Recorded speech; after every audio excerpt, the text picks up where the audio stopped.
Bueno,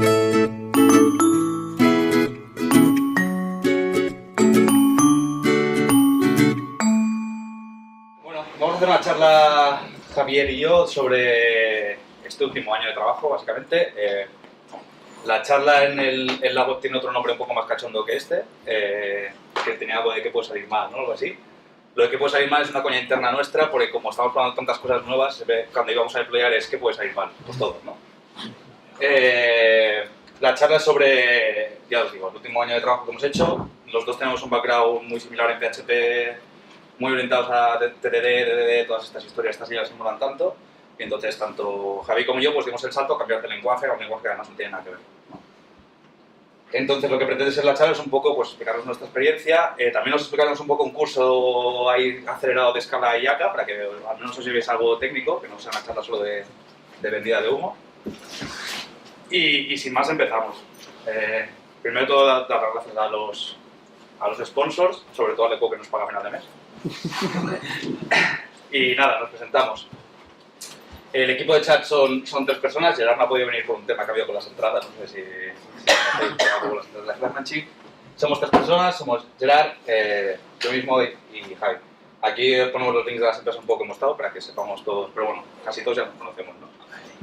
¿Qué os vamos a explicar? Pues os vamos a explicar cómo hemos hecho esto, ¿vale? De hecho aquí un GIF, un poco de toma, impacto, ¿sabes? La primera slide, ahí te lo llevas, ¿vale? Entonces es un GIF donde se ve 2 clientes de chat, en este caso es en Chrome los 2. Entonces, en cuanto este abre la conversación, este se marca el double check, ¿no? El tipo WhatsApp. Se puede escribir un mensaje y ya veréis que es instantáneo realmente, es muy rápido, se marca el double check, etc. ¿Vale? Un poco es esto lo que hemos estado haciendo. Ahora paso a explicar un poco los contenidos de la charla. La hemos dividido en unos cuantos apartados. El primero es un poco de contexto, que es un poco, pues, bueno, qué es LetGo, por qué hemos tenido que hacer esto, qué hace LetGo. Es un poco spam, vamos a intentar que sea muy corto. La segunda, un poco el sistema de chat que nos encontramos, porque ya había un sistema de chat en LetGo, hecho en PHP. Luego explicamos un poco el Getting Started de Scala y Akka, os explicamos por qué nos decantamos por Scala, porque un poco un cursillo acelerado de Scala, muy simple, ¿vale? Pero creo que lo que da valor es luego lo que os contaremos de Akka. Entonces, si nadie ha tocado nunca nada de Akka, hoy va a ser mi primera, te voy a contar. Ya por preguntar, ¿quién ha hecho cosas con Scala de toda la sala? ¿3 personas? ¿4 personas? ¿5? Bueno, con Java me imagino que más, ¿no? ¿Sí? ¿Java? ¡Ay! ¿Y de los que han hecho cosas con Scala, con Akka? Bueno, bien. Vale, os explicamos un poco el modelo de actores, que a lo mejor ya lo conocéis, y cómo Akka lo implementa. Luego un poco las cagadas que hemos hecho durante estos 8 meses, para que si puede ser no las cometáis vosotros si os hacéis un proceso parecido al nuestro. Y por último un poco, esto va a ser bastante rápido, unos cuantos puntos de qué hemos echado de menos y qué nos ha molado mucho de cambiarnos de PHP a Scala. ¿Vale? Sin más empezamos un poco el contexto. Vale, básicamente, tema de contexto, lo que ha dicho, 5 slides rápidas, nada para aburrir demasiado, pero sí para que entendamos un poco, porque claro, sacar 1 hora de charla en base al GIF que hemos visto era como, ¿y estos tíos qué van a hacer? Porque solo pico yo en 2 minutos en Node.js, ¿no? Que es el escrito que me pone, y ya está, ¿no? Entonces, ¿cuál es el contexto que hace que nos tiremos un año currando en eso que no tiene más misterio que un chat para enviar mensajes y punto? Entonces, primero, LetGo básicamente es una web de compra-venta de segunda mano. Entonces, tú le haces una foto a un artículo que tienes ahí y lo posteas. Y la gente pues lo puede comprar. Y lo crítico de todo esto es local, es decir, las transacciones se efectúan en manos de 2 personas, tipo Wallapop, tipo Vivo, lo que sea. Y el kit de la cuestión está aquí, en el chat. Toda la transacción esa pasa porque las 2 personas negocien a través del chat de oye, déjamelo más barato, no me lo dejas más barato, dónde nos vemos, dónde no nos vemos, oye, pues a mí me ha gustado, y luego ya lo que surja. Entonces, al tema, básicamente, el contexto por el cual va un poco más allá todo esto y surge la necesidad de pensar bien todo lo que íbamos a desarrollar y no hacerlo, pues eso, a lo loco así en Node.js y lo que sea, porque lo hemos visto que pinta fácil. Básicamente, tiene 30 millones de descargas en la aplicación y cada mes se envían unos 4 millones de mensajes. Perdón, no, eso es cada mes. No, cada día, perdón. Normal, ¿no? Cada día 4 millones de mensajes y aquí la cuestión está aquí, que el crecimiento es de entre un 20 y un 40% cada mes. Eso sí que es, el crecimiento cada mes, pues ese número va aumentando y esto no es para, oh, mira, eso te lo cogen aquí, vienen y se sacan la chorra. No, o sea, esto es para que veáis un poco que realmente el diseñar un chat con este contexto varía mucho del diseñar un chat para echarnos las risas en casa así y probar una tecnología. Entonces, realmente esto no es así un sinsentido, sino que viene para que entendamos esto y básicamente a través de estos números veremos un poco, cogeremos un poco de ese contexto que decíamos para entender el porqué de todo esto. Entonces, ¿de dónde venimos? ¿Qué nos encontramos así a nivel general en la empresa cuando llegamos y se nos presenta este reto? Básicamente es una aplicación móvil y por lo tanto es una empresa completamente orientada a lo que se denomina como mobile first. Es decir, ¿esto qué implicaciones tiene a la hora de la verdad, más allá del humo marketingiano que pueda tener? Pues esto tiene implicaciones a nivel técnico y es el hecho de que ya, por defecto, de saque, de inicio, tenemos que todo está construido en base a APIs HTTP, REST en este caso, y eso es algo bueno, porque podemos reutilizar esos casos de uso, luego veremos, por ejemplo, a la hora de ejecutar ciertas cositas interactuando con esa API que ya se usa de forma pública en los clientes por ser un proyecto de tipo mobile first.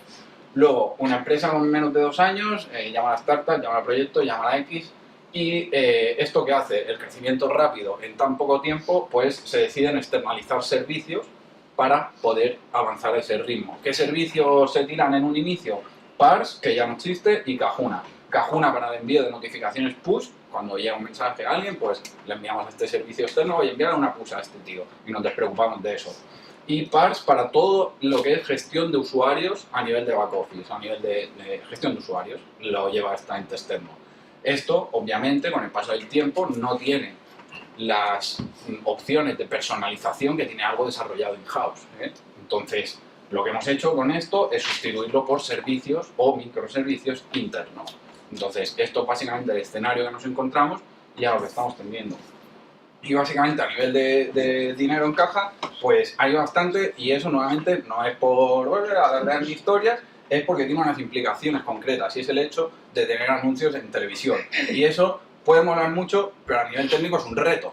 ¿Por qué? Porque en un espacio de tiempo muy corto, que es que se proyecta un anuncio en televisión en todo un país, te va a entrar una cantidad abrumadora de visitas. Entonces, a nivel de escalabilidad, tienes que estar preparado también para soportar eso, sin más, ya está.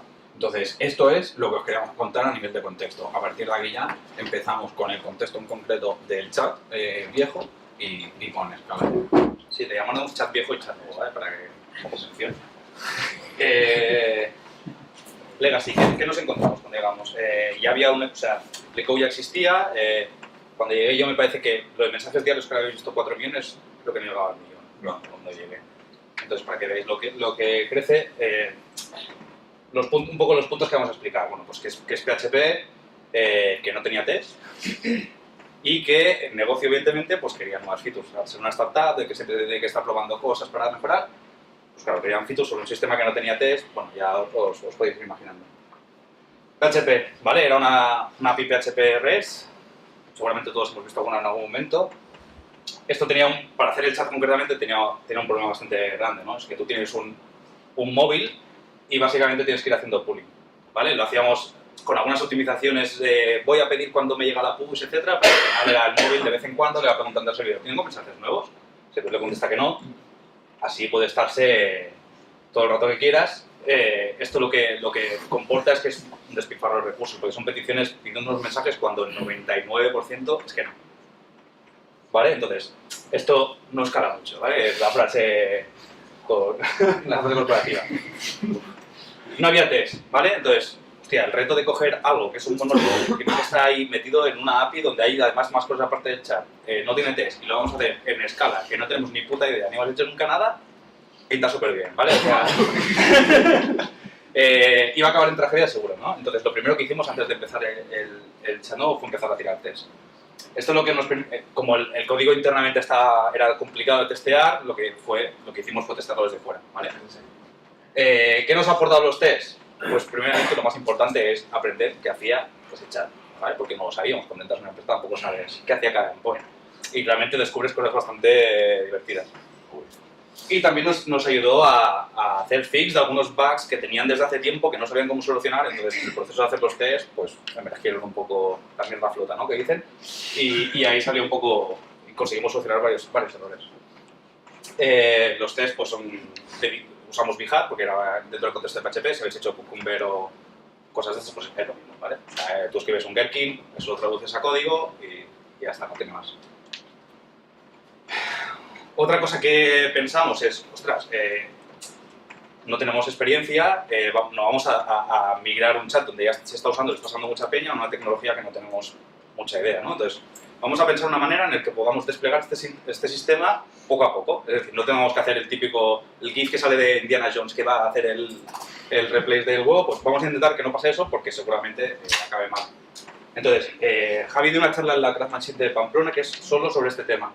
Aquí os hemos dejado el link de las slides, pero resumen rápido, tú tienes los dos sistemas, cada sistema tira eventos a una cola y el otro sistema consume los eventos de la otra, ¿vale? Del otro sistema. Entonces, acaban replicándose y idealmente acaban teniendo el mismo estado. Idealmente.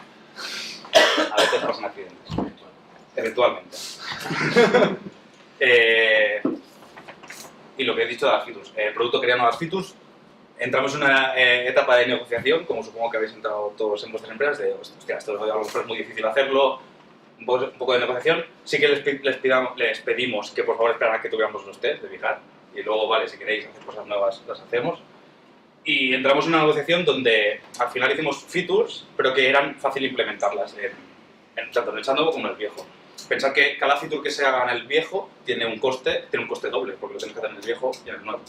Vale, entonces, sí que intentamos limitar un poco eso, pero hicimos features que nos parecían bastante fáciles, archivar conversaciones para que no te salgan en el listado, mutear gente, porque bueno, esto fue un problema que quemaba bastante a la gente, es que la gente de Turquía, creo que era, empezaba a usar el chat como si fuera un Tinder. Entonces, iban a ligar, entonces molestaban a otros usuarios, los usuarios querían mutear, no podían. Y los stickers, ¿vale? Eran features muy fáciles de hacer, había features que eran muy difíciles de hacer, no se estaban acoplados y ya les dijimos que esperaran a que tuviéramos el nuevo. ¿Vale? Empezamos ya un poco en materia de escala y ACA, un poco como en todos los puntos que vamos a tocar, por qué y cómo nos cambiamos a escala o cómo hicimos ese proceso, así muy rápidamente. Haremos un cursillo de escala así muy rápido y de ACA. Este igual es la parte más grande de este, es un punto más largo. Y luego os dejaremos una serie de recursos que a nosotros nos han servido durante estos meses por si os pica el gusanillo, estáis haciendo escala y os mola o queréis aprender o queréis mirar algo, pues que al menos os llevéis algunos links, ¿no? Porque básicamente es que hay un montón de libros y un montón de recursos donde hay algunos que son durillos, hay que tener 3 doctorados para leer. Vale, ¿cómo nos cambiamos a escala? Bueno, básicamente un día llega esta señora y te dice: oye, que yo tengo el WhatsApp, yo hablo aquí con mi familia con el WhatsApp es muy guay, y luego veo el chat de Let's Go, hostia, me mola más el de WhatsApp, ¿no? Entonces dice, no, yo quiero un WhatsApp dentro de Let's Go. Y esta es la imagen que me vino un poco a la cabeza, ¿no? Es, hostia, este señor pagó 22.000 millones de euros de dólares por WhatsApp, y los dos pringados estos te van a montar un WhatsApp, seguro, ¿no? Entonces, ¿por qué nos cambiamos de escala? Necesitamos un tipo de comunicación que fuera bidireccional para que no tuviéramos que hacer pooling todo el rato. Nos inclinamos por WebSockets y en escala es relativamente fácil implementar WebSockets. El framework que lo peta más en escala es Play, o el más extendido, y de serie ya tiene el soporte para WebSockets y es muy fácil, ¿vale? Por acá. Lo he puesto en Whiles y ahora veréis que también sale en How, ¿vale? Acá es el sistema de vectores que ahora os contará más Javi, pero viene de perlas. Parece que esté hecho para hacer un chat. O sea, es una cosa que va muy bien para hacer este tipo de aplicaciones. Y porque teníamos que escalar, ¿vale? Y era complicado escalar con lo que teníamos. ¿Cómo? Primero todo aprendiendo un montón. Sí, bastante montaña rusa. O sea, un día te crees el rey del mundo, al día siguiente dices soy un inútil. Contratamos un consultor externo, ¿vale? Que sobre todo al principio nos dio un empujón muy bestia. Porque era un poco abrumador al principio. ¿Y cómo? Con ACA. ¿Vale? Con ACA no se simplifica mucho el tema de concurrencia, ya lo iremos viendo. Dejad la foto.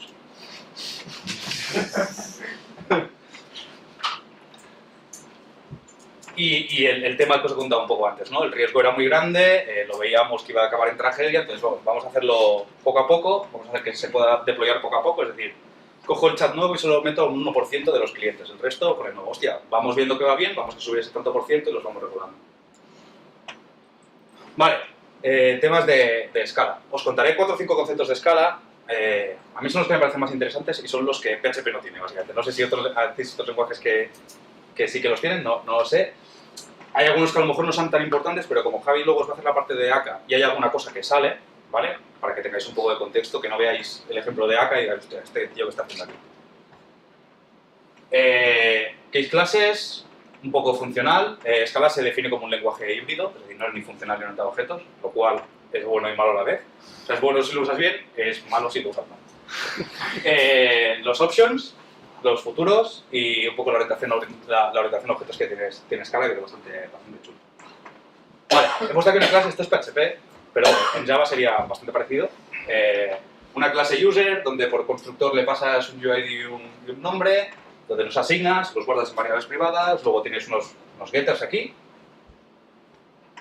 y luego tienes unos setters que lo que hacen es devolverte una nueva instancia, porque has leído 2 o 3 posts de inmutabilidad y dices, hostia, esto cita bastante bien. En Twitter la gente lo dice, pues voy a hacerlo yo también.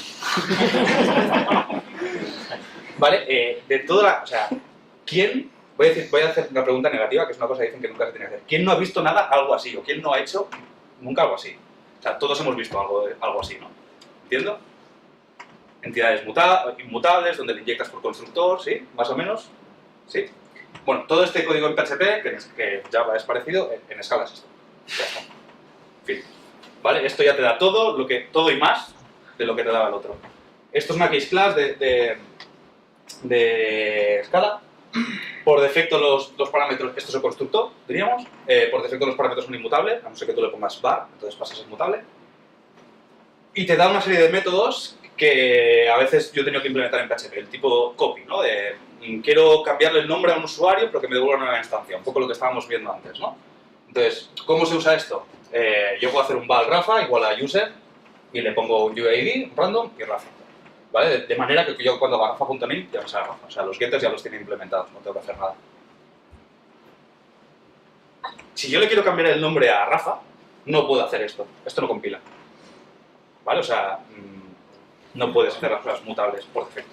O sea, Scala te deja programar de muchas maneras, lo cual vuelve a ser bueno y malo dependiendo del contexto, pero te sugiere, vamos a decirlo de alguna manera, que trabajes con cosas inmutables. Si quisiera cambiar el nombre a Rafa, pues sería con rafa.copy. .copy es un método que me dan todas las 6 clases donde puedo solo escribir cualquier parámetro, ¿vale? Y entonces ya hago santi.name y sí que me pinta. Santi. ¿Más o menos? ¿Sí? Funcional. Imaginemos que tenemos un array de usuarios, ¿vale? Esto está hecho en Scala, pero imaginemos que lo tenemos en Java, en PHP, en Haskell. Y queremos sacar de este array de usuarios sus nombres. Queremos, al final, aquí tenemos una lista de usuarios, queremos una lista de nombres de usuario, ¿vale? Si lo hiciéramos en un lenguaje procedural o más imperativo, creo que esto es Java, sería, todos hemos hecho cosas de estas, ¿no? Me inicio un array vacío, itero el otro y lo voy rellenando poco a poco, ¿sí? Más o menos, ¿os suena esto? Estáis muy callados. Y eso que no hemos hablado de acá todavía. ¿Vale? El problema de esto, aparte de que es bastante verboso, tiene estado mutable, tú tienes un array donde estás aprovechando el mismo para añadiéndole cosas. ¿Vale? ¿Cómo se haría esto en Scala? Haciendo un users es el array, .map, y le pasas una función. ¿Vale? Una función que se aplicará para cada elemento de la lista, en este caso. Y de cada elemento es un user, pues yo voy a devolver el user.name. ¿Vale? La salida de esto, el names, es un listado de strings, en este caso. La de abajo es equivalente a la de arriba, simplemente es syntax sugar de Scala. Es decir, cuando tú tienes una función donde solo hay un parámetro de entrada, lo puedes referenciar con underscore. Más cositas, ¿esto también más o menos bien? El option. Esto sí que lo tienen otros lenguajes. El option es una clase abstracta, creo que es abstracta, o una interface que no se puede... Es una clase, un tipo de datos que no se puede instanciar en Scala. Y lo que te da es la semántica de algo que puede o no puede ser, ¿vale? Nos habremos encontrado un montón de veces, yendo a buscar, en PHP, por ejemplo, en Java también, de que voy a buscar algo a un repositorio y luego miro que no sea null. Me voy a asegurar de que no sea null. ¿Sí? El comprobar siempre que no sea null. ¿Vale? Con esto te lo quitas un poco. Entonces tú tienes un tipo de datos donde lo puedes firmar, es option de A o una option de user, por ejemplo, ¿vale? Y ese option de user puede tener dos posibles valores. Un SOM de user, con ya el valor del user real, o un none, en el caso de que no exista. ¿Cómo se usa el option? Bueno, imaginemos que tenemos una función, esta es la sintaxis de Scala para definir una función, ¿vale? Def, nombre de la función, parámetro de entrada con su tipo, puntos, parámetro de vuelta. Imaginemos que tenemos una función que busca usuarios, donde le paso un ID, imaginemos que será la base de datos, y al final devuelve un SOM. Si lo ha encontrado, devolverá un SOM. En caso de que no lo encontrara, devolvería un none. ¿Sí? ¿Cómo se usa esta función o cómo se llama esta función? Y aquí viene la primera cosa que, para hacer explotar un poco la mente, a algunos, supongo. Lo que hemos visto antes del punto map que podíamos hacer sobre arrays, que es bastante semántico, o sea, suena bastante lógico, ¿no? Que puede hacer un map sobre un array. Bueno, pues también se pueden hacer maps sobre options, ¿vale? Porque es una monada. Entonces, Scala tiene una historia que se llama pattern matching, que básicamente es un switch, un poco más potente, pero quedaos que es con un switch, y yo llamo setUser, que es la función de aquí arriba, le paso un user ID y le hago un match, ¿vale? Entonces, hago dos cases, el SOM de user, que os he dicho antes, o el none. Entonces aquí iría el código que tuviera que ver para determinar el caso de uso, ¿vale? Pero diríamos que si cuando yo lo busque devuelve un SOM, pues entrará aquí, si no, pues entrará aquí. ¿Sí? Esto es pattern matching, el mismo código, hecho con un map, creo que viene ahora. Sí. setUser.map, y aquí solo estás teniendo en cuenta el caso bueno. O sea, solo estás teniendo en cuenta el caso de que sea un SOM de user. No, o sea, no estás poniendo el none. Lo podrías hacer con un getOrEls. O sea, .map, .getOrEls y tienes el otro caso. Se puede hacer con un map, con un for each, depende de lo que quieras, ¿vale? Hay muchas funciones que tú las asocias directamente a listados o arrays que se pueden aplicar a options. Futuros. Y aquí ha empezado hardcore. Diríamos que un futuro es un bloque de código que se va a ejecutar asíncronamente en otro thread, ¿vale? Y el ejemplo súper típico es la base de datos. En la manera tradicional, en PHP, por ejemplo, cuando tú vas a buscar la base de datos, tú tienes el thread, está ahí ejecutando el proceso de PHP, tú vas a buscar la base de datos, eso tiene una latencia, ir hasta la base de datos, hacer lo que tenga que hacer la base de datos y volver. Durante todo ese tiempo en PHP tú estás esperando. O sea, realmente el proceso está esperando a que le devuelva la respuesta. Pues los futuros es una herramienta para no hacer eso, ¿vale? Yo lo voy a buscar, el resultado lo meto en un futuro y ya cuando ya vuelva, diríamos, la data de la base de datos, pues ya le hago lo que tenga que hacer. Entonces tenemos ahí una función de antes, pero un poco más realista. Antes devolvía un option de user, ¿vale? Porque podía encontrarlo o no encontrarlo, y ahora devuelve un future de option de user. ¿Vale? Os lo tenéis que imaginar un poco como cajitas. A mí es lo que me ayuda a entenderlo. O sea, tenemos una cajita que es un futuro, dentro de la cajita del futuro hay otra cajita que es un option, y dentro de la cajita del option puede o no haber un user. Entonces, aquí estamos creando un futuro a manija, estamos diciendo, mira, te esperas 1000 segundos y luego devuelves son de raza, y entonces ya se está cumpliendo la firma. ¿Qué devuelve? O sea, otra cosa que no os he dicho en Scala, no, está el keyword return, pero no hace falta, siempre devuelve lo que es la última línea, ¿vale? Entonces, aquí estás devolviendo un future, ¿y de qué es el future?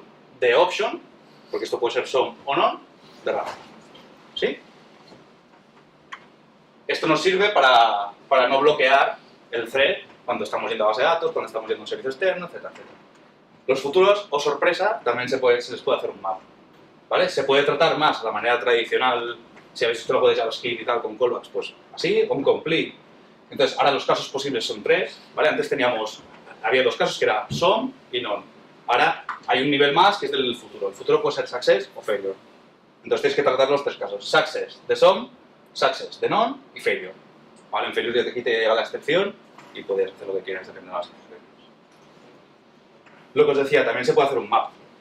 ¿Vale? En este caso es user ID, estamos haciendo un map. ¿Vale? Entonces aquí ya, en el primer map hemos quitado la primera cajita. La cajita del futuro ya no está. Entonces en este bloque de código de aquí a aquí ya estoy con el option de user.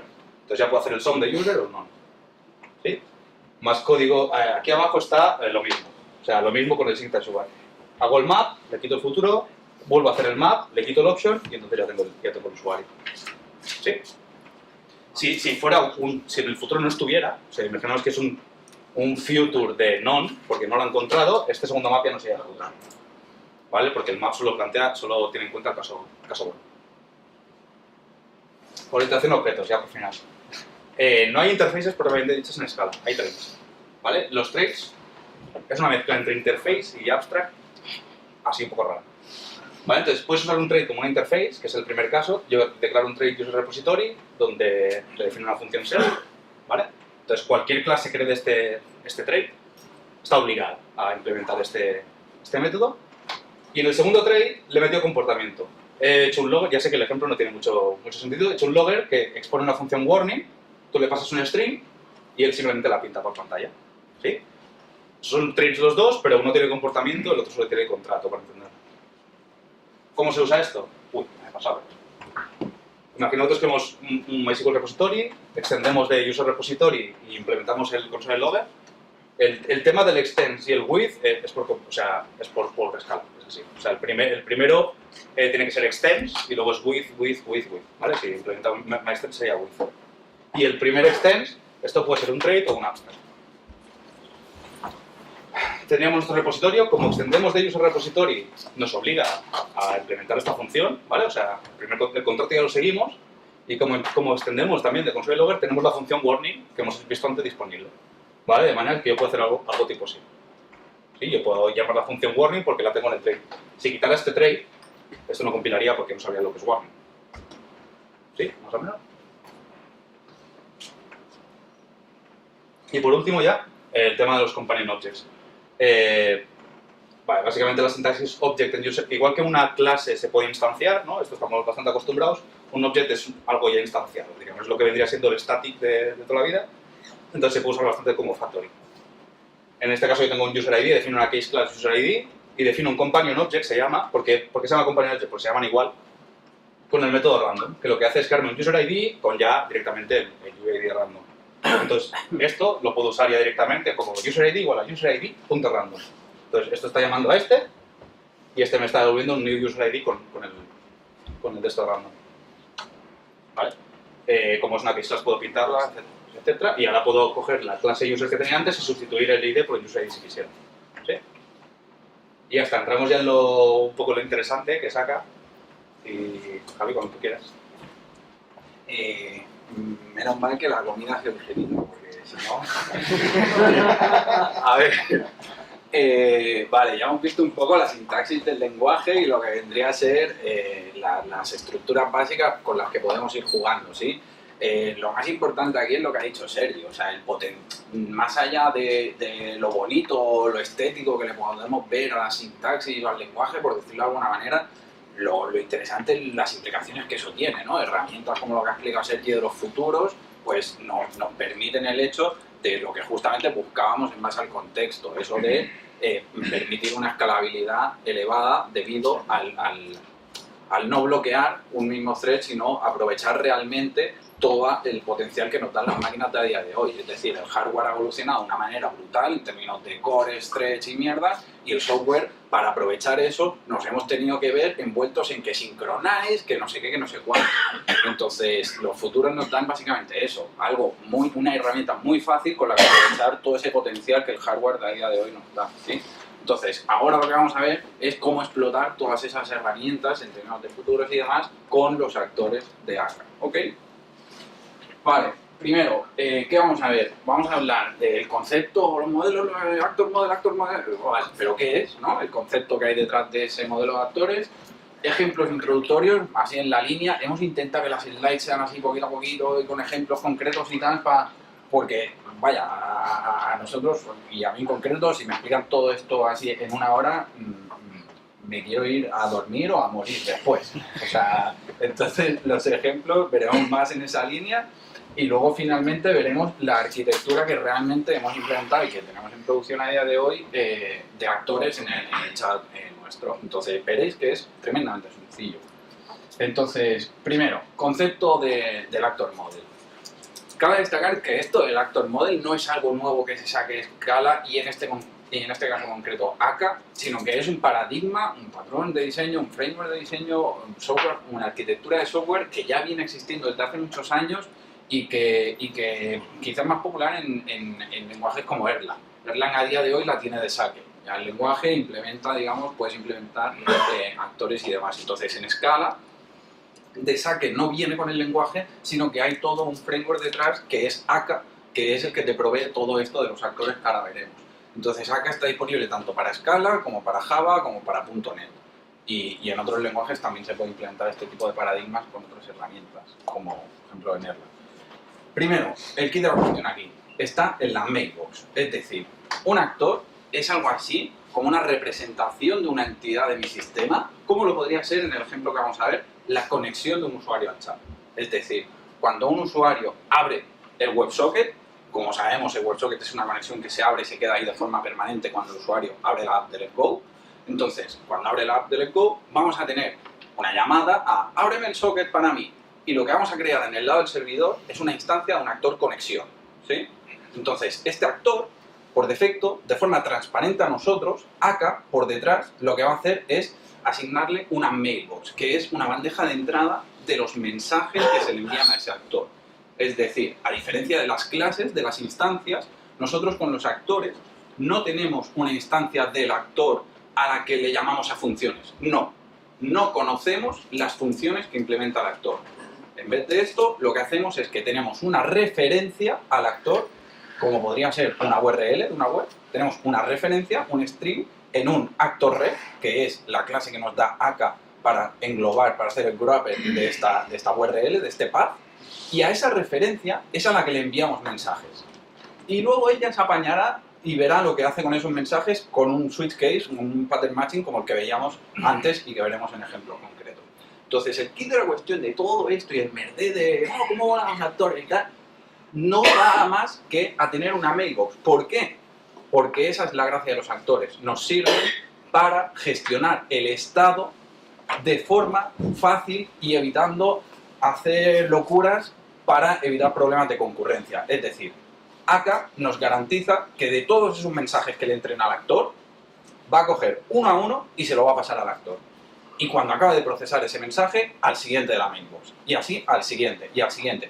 De esta forma, lo que hacemos es evitar las race conditions que se darían en el caso de tener un sistema concurrente al que le llegan dos llamadas de dos funciones a la vez, coge un valor, el típico, vale, pues hay que incrementar el número de pedidos que hay en el sistema. Pues cojo, ¿cuántos pedidos hay? 5. Y esto lo cojo a la vez, el 5. Entonces lo proceso, lo incremento en los dos, lo vuelvo a guardar y guardo un 6, porque el incremento de 5 es 6, pero en verdad se han procesado 2. ¿Sí? Eso es un problema de concurrencia, una race condition típica.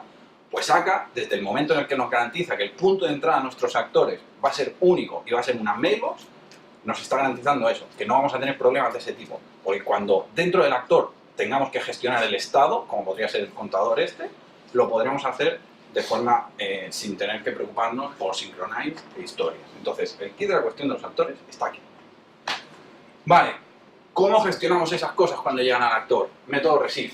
Es decir, nosotros para generar un actor de estos lo que haremos es heredar de la clase actor que nos da acá y nos obliga a implementar el método receive. En ese método receive es a donde llegarán los mensajes y donde tendremos que discernir qué tipo de mensaje es para aplicar una lógica u otra. Entonces, el actor ref, ya hemos hablado. Esto es la clase que nos da acá para hacer un wrapper de un path de un actor. ¿Cómo interactuamos con esa referencia? Con tell o ask. Estos son los únicos dos métodos que tiene esa referencia. Entonces, ¿qué diferencia tienen entre ellos? El tell es un fire and forget. Es decir, yo cojo la referencia del actor y le digo, oye, coleguita, tell incrementa el número de pedidos. Y ya está, me olvido, ya verás tú lo que haces. Ni te espero ni historias. En cambio, el ask, yo le voy a decir, oye, coleguita, perdón por el poco rigor, coleguita es la referencia al actor, ¿vale? Entonces, yo le digo, oye, actor, ¿cuántos pedidos tienes? Eso es una pregunta, es un ask, y eso me va a devolver un futuro de lo que devuelva al actor para ese método, ¿ok? No va a ser bloqueante. Ahí está el kit de la cuestión. Y luego, lo que es un transparency. ¿Esto qué quiere decir? Pues que yo, cuando instancio un actor, no lo instancio yo, sino que le pido al contexto, que es una cosa que me da acá también, al contexto le digo, oye, contexto, créame un actor de conexión. Entonces, ese señor, el señor contexto, lo que hace es decir, vale, ¿cómo tengo que crear este actor? Así, vale, perfecto. Lo creo, toma su referencia. Y me da la referencia. Y a mí me da igual dónde viva realmente ese actor. Es decir, a mí me ha dado una referencia que puede apuntar a otro nodo de mi sistema. No tiene por qué ser el mismo servidor. Y yo, toda esa gestión en términos de clustering o lo que sea, me olvido. está el contexto, el señor contexto, que me lo gestiona solo. Yo interactúo con el contexto para crear un nuevo actor, él se responsabiliza de saber dónde lo crea y de que siempre que yo le envíe un mensaje a esa referencia, llevar ese mensaje hacia ese nodo. ¿Ok? Vale, esto ha sido todo a nivel de concepto. ¿Alguna duda hasta aquí? ¿Seguimos vivos? Está echando la siesta. Ok. Vale, ¿cómo vamos de tiempo? Quedan 20 minutos, vamos bien porque lo más denso es esto, lo otro son pinceladas simplemente, así que vamos a por ello. Primero, creando nuestro primer actor, ¿no? ¿Cuál es la estructura básica? Ya está, esto. Declaramos una clase final, conexión actor. Vamos a modelar lo que podría ser perfectamente el inicio de nuestro actor que representa la conexión esa al WebSocket de la que hablábamos, ¿sí? Estaría el WebSocket por detrás y luego la conexión, que sería lo que modelaría dentro de nuestro dominio esa conexión para ser agnósticos de WebSocket. Vale. Entonces, tenemos la conexión que extiende de actor. Punto pelota. Ya está. No tiene más misterio. Entonces, ¿cómo la instanciamos? Pues básicamente aquí tenemos la declaración de un valor inmutable, connection actor, que es un actor ref, es decir, esto es el tipo de esta variable, y que como veis, lo que estamos haciendo es decirle, contexto, dame un actor de este tipo, connectionActor.props. ¿Qué va a ser este connectionActor.props? Porque aquí no hay ningún método .props. Pues va a ser en verdad un factory method que vamos a tener en el companion object de connectionActor. Es decir, el companion object lo que nos sirve, como nos ha explicado antes Sergi, es para aglutinar los métodos relacionados estáticos, como lo podría ser el factory method, de su companion class, por decirlo así. Entonces, el método props es el encargado de instanciar una cosa que también es de acá, que es las propiedades del actor, y básicamente, si os fijáis, es aquí donde le está pasando un props con el new de connection actor. Importante, no se está ejecutando el new en este momento. Esto pasa por nombre, que es un tipo de paso de parámetros que tiene escala, y entonces simplemente lo que está diciendo es, oye, cuando tengas que llamar a esto, ejecuta este código, ¿sí?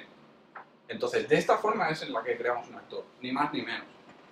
Entonces, ahora sí, ¿qué nos interesa en colorines? El live final, niños. Vale.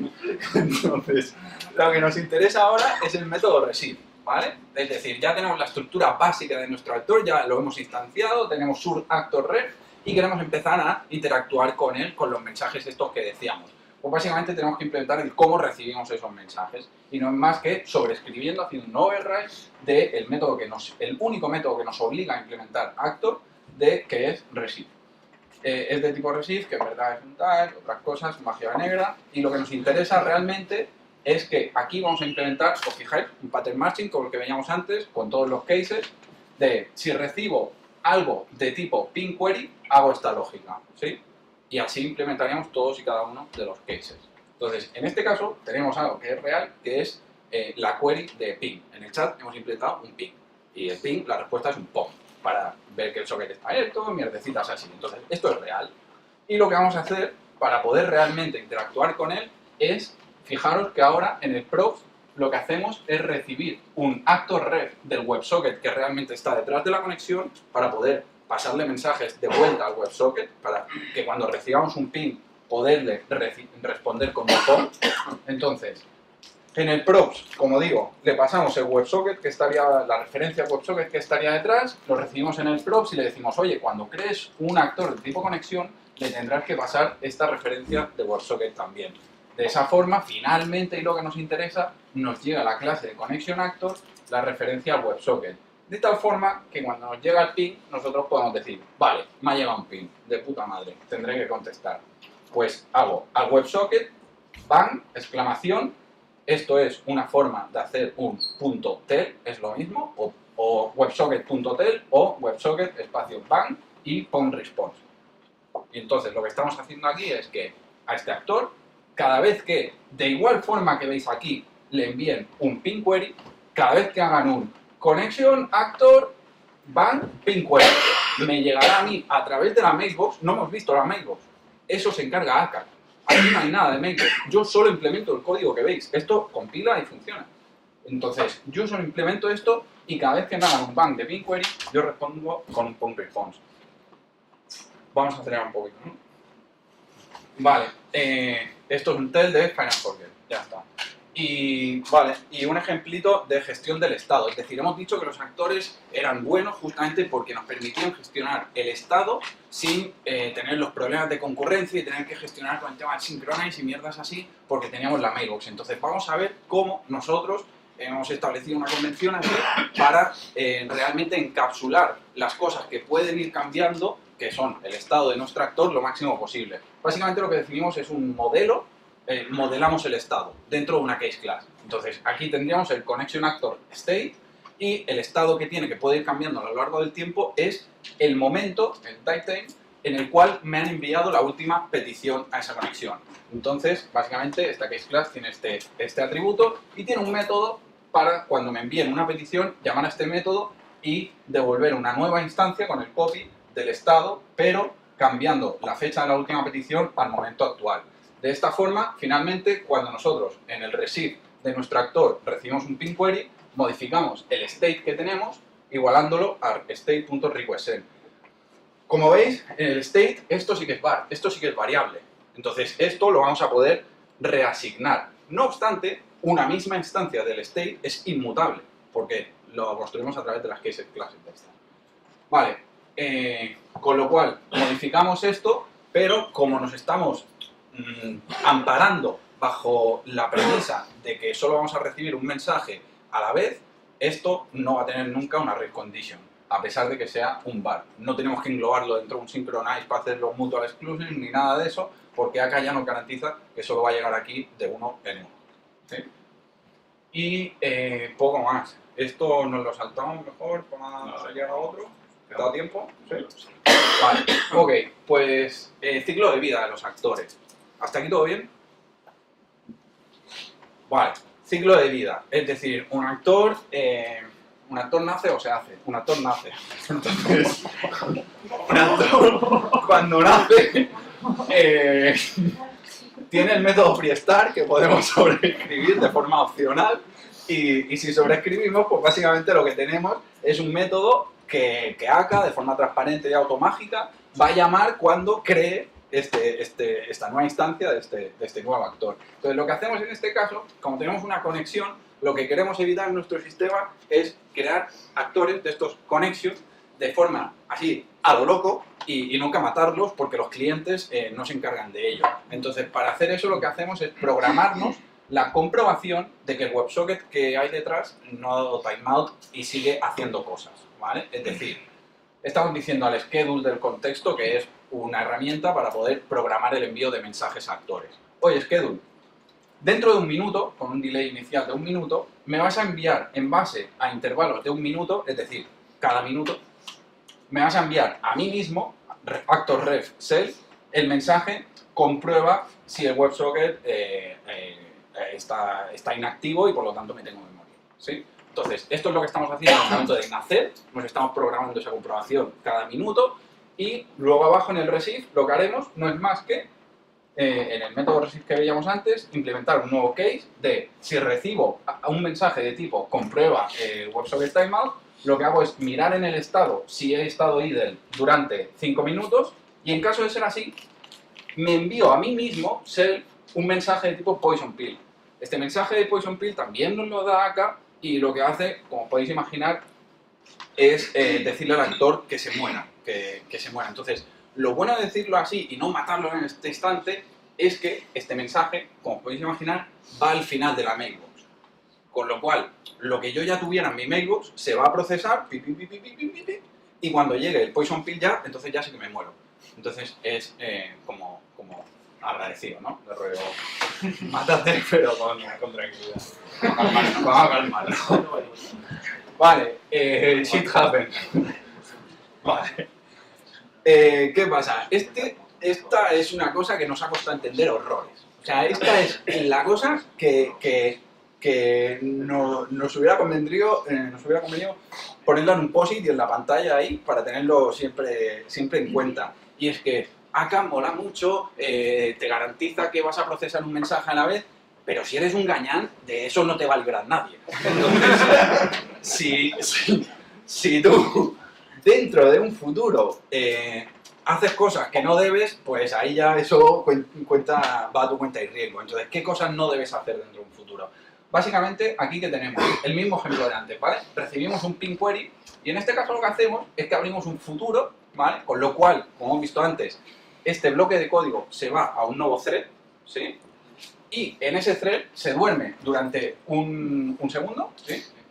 Y básicamente lo que hace después es que coge la referencia al actor sender, esto es un método que nos da acá para ver quién ha enviado el último mensaje a este actor, y dice, oye, al que nos haya enviado el ping query, le envías una respuesta de POM.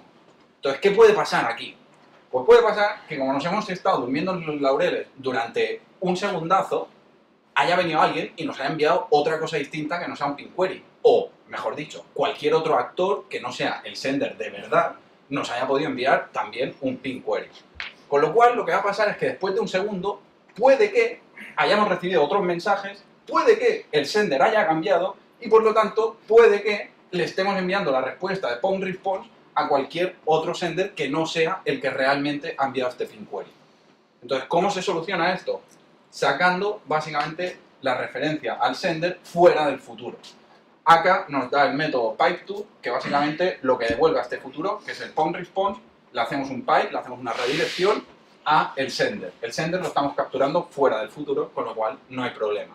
Este POM response va a ir a parar a realmente el actor que nos ha enviado este ping query. Entonces, y por último, creo ya, esto pasa exactamente lo mismo con la referencia a self.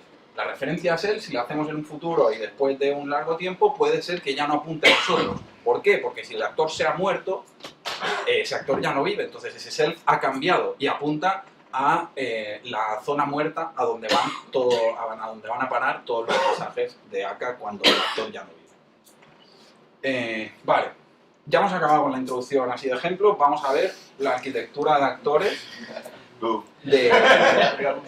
vamos a ver la arquitectura de actores que hemos implementado realmente en el chat. Aquí tenemos a Sergi Spammer, ¿vale?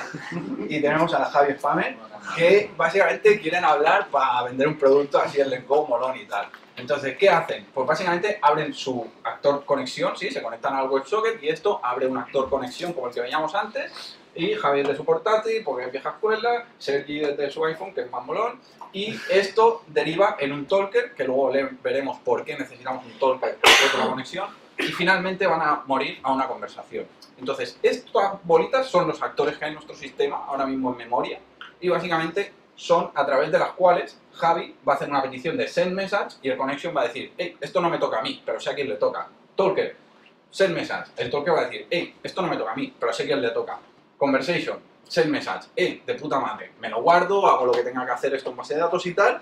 Y al otro lado le envío un mensaje de tu interlocutor ha enviado un mensaje, tu interlocutor ha enviado un mensaje, tu interlocutor ha enviado un mensaje. De esta forma tenemos el ciclo completo para poder hacer, para poder evitar el pooling ese del que hablábamos en red y hacer push, ¿vale? Si analizamos uno de los lados, lo que vemos es que tenemos actores que se instancian de forma en base a un identificador, algo volátil, pero desde el momento en el que Sergi se puede conectar desde diversos puntos, porque también tiene portátil, pues entonces lo que vamos a hacer es poner aquí delante un ente, que solo va a haber uno en nuestro sistema, que es el encargado de decirle a la conexión a qué talker tiene que ir. De esta forma unificamos la representación de Sergi en nuestro sistema. Indistintamente multidispositivo, básicamente. Que desde donde se conecte, todos los mensajes que Javi envía a través de Conversation, luego el talker los va a poder enviar a todas las conexiones, ¿sí? Entonces, estos son lo que denominamos como top level actors o cosas así. De igual forma pasa con la conversación. En este caso lo que mantiene es la consistencia de que los dos talkers vayan a morir a la misma conversación. Los talkers le preguntarían, oye, conversation provider, dame la conversación que tengo con Javi. Y este le diría, oye, toma, es este actor red. Y de esta forma se cierra el círculo, ¿vale? Los takeaways, básicamente los dejamos aquí, colgaremos las slides y pondremos los enlaces para que podáis indagar más en todo este tipo de cosas. Y ahora vamos a hablar de los puntos de dolor o algo así. Vale, muy rápido, ya queda poco. Pain points. ¿Qué hemos hecho mal? Todo, bueno, casi todo. Cosas que hemos hecho mal. No usamos MySQL, usamos MariaDB, por un tema que es muy largo de explicar.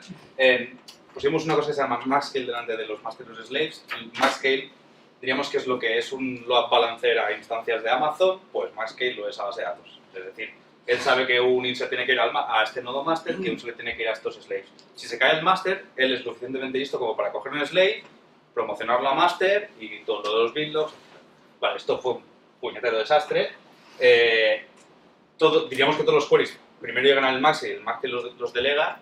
Entonces, todo lo que eran emojis o caracteres en turco, la codificación se la cascaba el Maxi, se la cogía y no pasaban emojis.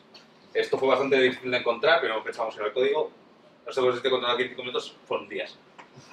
Slick es el ORM que Play usa por defecto, pero vende muy chulo y realmente es bastante chulo porque lo que utilizas es los .map, o sea, utilizas las tablas como si fueran arrays. Entonces tú le puedes hacer un .map o un .filter y ahí puedes hacer queries. Cuando empiezas a hacer joins es un puto infierno. Entonces si tenéis que hacer muchos joins es durillo. Bueno, supongo que es pillar la práctica como todo, pero nos ha costado. El deploy, de salida no hemos salido con class, es decir, es una sola máquina de chat, es una máquina bastante grande, pero es una sola máquina. Entonces no es lo mismo deployar un cluster donde puedes meter nodos poco a poco y sacarlos que un deploy que tienes que hacer básicamente rápido, cambiar una máquina de otra. Nos hemos encontrado bastantes problemas con Amazon, sobre todo porque es difícil garantizar que en un ELB solo hay una instancia y no hay durante un rato hay dos, y es un poco complicado. Lo tenemos bastante bien solucionado, pero en su momento nos dio bastante problema. Dependency injection, aquí fuimos de listos, yo creo, e intentamos reinventar un poco la rueda en vez de reaprovechar Guys, por ejemplo, que es un proyecto de dependencias que ya lleva Play y es muy fácil de utilizar, y nos creamos nuestro container, para decirlo de alguna manera, y a la larga se ha demostrado que en su momento parecía buena idea. El tema de la sincronización con los dos chats, a ver, son eventos que van en una cola, a la que el equipo que toca el otro repositorio toca un evento y ya se jode todo. Entonces hay que ir con mucho cuidado con el tema de los eventos, el paseo de eventos. El protocolo que tuvimos que acordar con los clientes, intentamos hacer CQRS a nivel de protocolo de JSON para entendernos, es decir, la comunicación entre el servidor y el cliente. Intentamos que hubiera commands que cambiaban el estado y queries que nunca cambiaban el estado, que solo tenían información. Nos costó un poquillo convencerlos y que nos lo compraran, pero al final sí que lo conseguimos. No voy a entrar mucho en esto, tenemos varios tipos de mensajes, de client to server y de server to client. De server to client solo hay eventos, que es, por ejemplo, Menganito te ha escrito un mensaje. Commands es envía un mensaje. Eventos es estoy escribiendo, por ejemplo. Y queries es dame el listado de mensajes de esta conversación. ¿Vale? Al final conseguimos definir algo bastante robusto con todos estos mensajes. Ya ponemos las slides, los podéis mirar. Archivar conversaciones, fetch conversation, dame el listado de conversaciones, dame el listado de mensajes, etcétera, etcétera.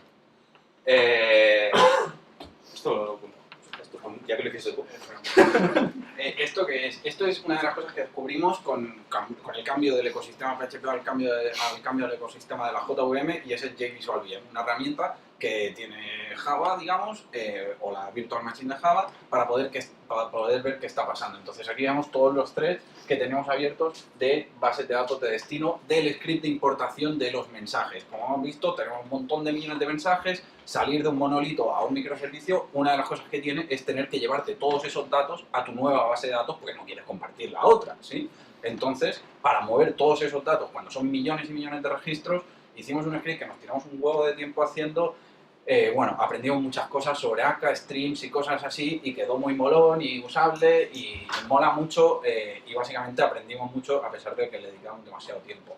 Y lo otro que queda es esto, que otro de los problemas que nos encontramos es, tenemos microservicios y, por ejemplo, tenemos el microservicio de usuarios, ¿sí? Entonces, por ejemplo, cuando se bloquea a un usuario, eso es una acción que ocurre en el microservicio de usuarios. Entonces eso lanza un evento de dominio de se ha bloqueado a fulanito. Entonces eso tiene que desembocar en que en el chat no se le debe dejar continuar chateando.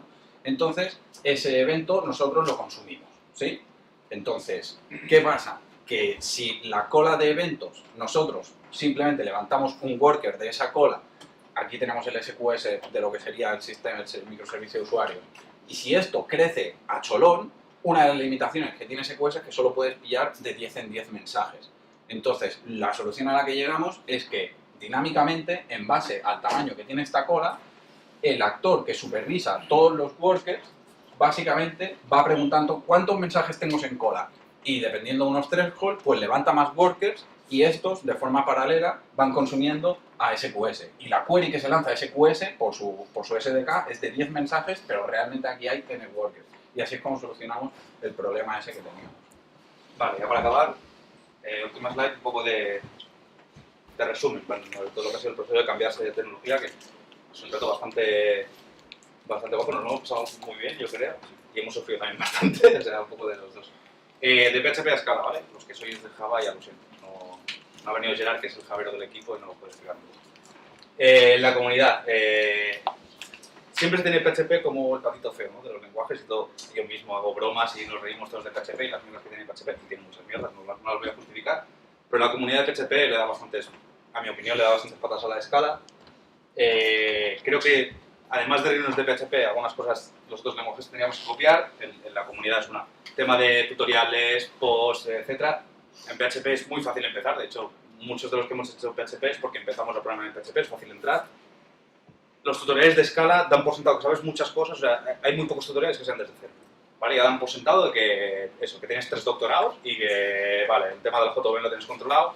Entonces entiendo que si vienes de Java y ya sabes algo de funcional, sí que es fácil entrar en Scala, ¿vale? Pero si vienes de algo que no es funcional nunca y no es JVM, pues sufres. El gestor de dependencias. En PHP se llama Composer, en Scala sí que se pueden usar los de Java, pero el oficial, digamos, es el SBT, y Composer es bastante más potente que SBT. No. Esto es así.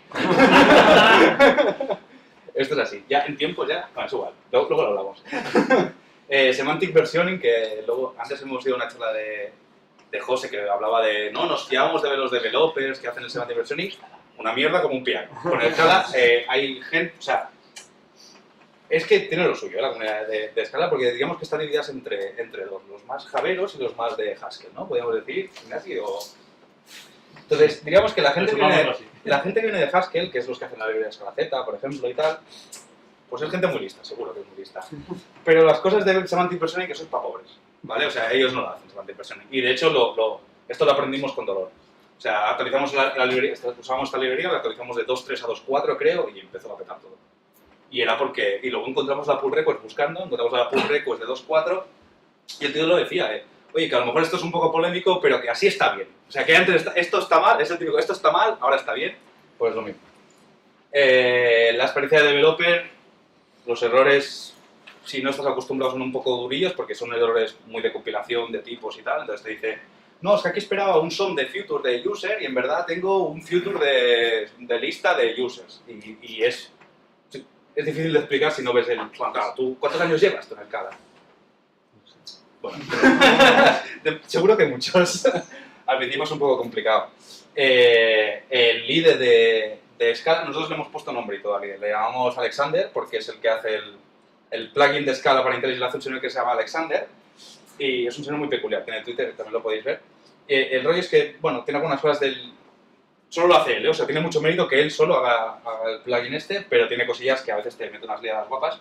Y le llamamos Alexander, bueno, muchas veces nos acordamos de él porque cuando das botón derecho, tarda un ratito desde que le das al botón derecho hasta que sale la ventana, ¿no? Entonces siempre decimos que Alexander está mirando bitcoins mientras que tú le das al botón derecho. La curva de aprendizaje, un poco lo que he dicho antes, ¿vale? Si venís de Java o de un lenguaje JVM y habéis hecho cosas con funcional, os resultará mucho más fácil que si venís de PHP y no habéis hecho funcional. Y luego el tema de pasar de un lenguaje que es dinámico, no compilado. Yo tengo que decir personalmente que no podría volver ya. O sea, yo ya me he pasado lo oscuro, el tema del tipado, y ya me costaría mucho volver. El tema del compilador te ayuda mucho cuando estás desarrollando. A veces tarda mucho también. O sea, el compilador de Scala a veces empieza a compilar cíclicamente y se tira un minutillo ahí compilando. Y esto es lo más importante, ¿vale? El set de problemas que tienes cuando estás haciendo PHP no tiene nada que ver con el set de problemas que tienes cuando haces en Scala. Y cuando digo esto hablo más de race conditions, claro, race conditions en PHP que significa que haya, aunque la líes mucho. El tema de los tests asíncronos, de que tienes tests que los tienes en verde, pero luego los ves a producción y hostia, peta, ¿qué cojones ha pasado? Bueno, la mayoría de tests, cuando en un test coges un scope muy grande con actores pasándose mensajes, es bastante poco determinista, entonces. Puede ser que te salga en verde muchas veces, pero de vez en cuando, oye, tú, le ha llegado este mensaje antes que el otro porque el dispatcher en ese momento lo ha querido así y es un poco complicado. Y ya está. Vale, ya os dejo ser algo así.